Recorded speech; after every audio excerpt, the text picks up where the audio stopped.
Thank you, Mr. Chairman. Thank you to the witnesses who are here today. Ambassador Sherman, as you and I have discussed at length, I have very deep concerns with the Biden administration's approach to Iran. I believe the Biden administration has consistently demonstrated weakness and appeasement towards Iran, and I believe that weakness and appeasement only invites further conflict and further risk of loss of human life. In the last 6 months, the Ayatollah has declared open season on the United States and our interests.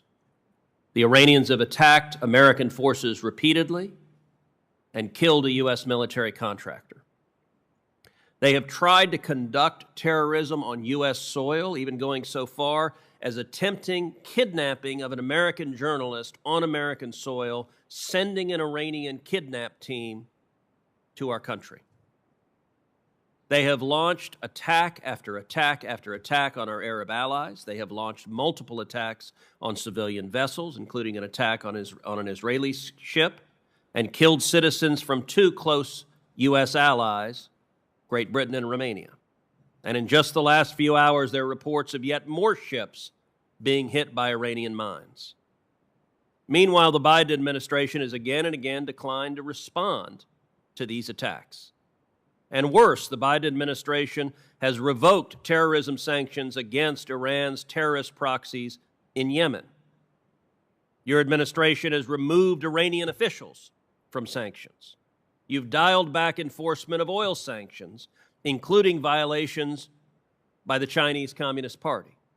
You've unlocked Iranian accounts worth billions of dollars to allow Iran to pay down debts, and pointedly, you have repeatedly declined to respond to Iranian attacks against our troops and haven't imposed a single new sanction. Why is it that the Biden administration has not responded and responded forcefully to these repeated Iranian attacks? Senator, you and I, as you note, have an ongoing discussion about how best to ensure that Iran does not obtain a nuclear weapon, that it stops its state sponsorship of terrorism, that it stops its malign behavior in the region, that it stops putting our allies and partners at risk. We both have the same objective, and that is to ensure that our people and those of our partners and allies are protected, and to ensure that Iran does not obtain a nuclear weapon and stops its malign behavior. So we are in agreement on the objective. We have a disagreement about the means. I do not agree with some of what you have put on the table. I believe the Biden administration has had maximum sanctions. Name one sanction you've imposed on Iran. We have added additional entities on an ongoing basis as we have the evidentiary information about those entities. But is your strategy working? Are they stopping the attacks, or are they scaling them up? Senator, nothing has stopped the attacks by Iran. The killing of Qasem Soleimani did not deter the Iranians from attacks. Now, is the reason that you haven't responded, do you lack the authorization to respond? We do not lack the authorization to respond, and the President has taken strikes both in February and in June against Iranian-backed militia. So, Senator, I think we probably will not come to an agreement on this, on how best to approach Iran, but I do appreciate that we have the same objective. So the debate Congress is having over the 2002 AUMF, I very much support Congress reasserting its authority over the war-making authority of our government. I think that is an important constitutional authority. But I worry that this debate is occurring in the context of the Biden administration's embrace of Iran and the Ayatollah, and that the repeal of the AUMF will be used as justification for continuing to go soft on Iran.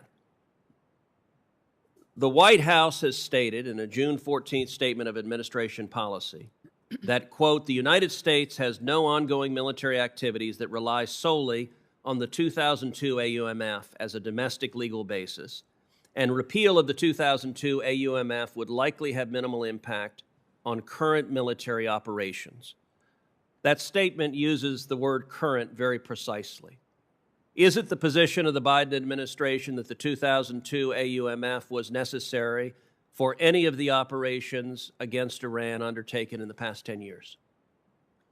I can have the lawyer speak to the last 10 years. What I can say is that the strikes that were taken in February and June against Iran-backed militia were taken on the Let me basis ask you of Article specifically 2. about the one you referenced a minute ago, which is the attack on General Soleimani. Do you believe that that was legally authorized, number one, and number two, did it require the 2002 AUMF to have authorization? I was not part of that administration, but my understanding is that Article 2 was used as the primary authority for taking that strike. And what is the Biden State Department's position now? Was that strike authorized by Article 2 or not? I defer to my... I'm asking the Biden State Department. I refer to the State Department's lawyer. Good morning, Senator.